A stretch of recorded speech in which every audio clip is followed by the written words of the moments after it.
Hello and welcome everyone on the PhoneReco channel. Today I have iPhone X with Voiceover on. im- Delete heading. image issue. So let's have a look what's going on. Hopefully it will be an easy fix. Okay, so let's begin.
Yes, Success. It was a MIPI line.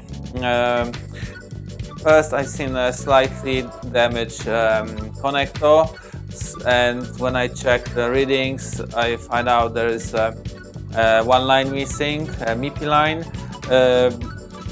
I was wondering whether it's from CPU or just a filter, and fortunately it was just a filter, so nothing major, and was very easy repair. Okay, so sometimes, as you can see, it's easy and sometimes very hard, like CPU rebonding or board swap. Okay, thank you very much and see you next time. Bye.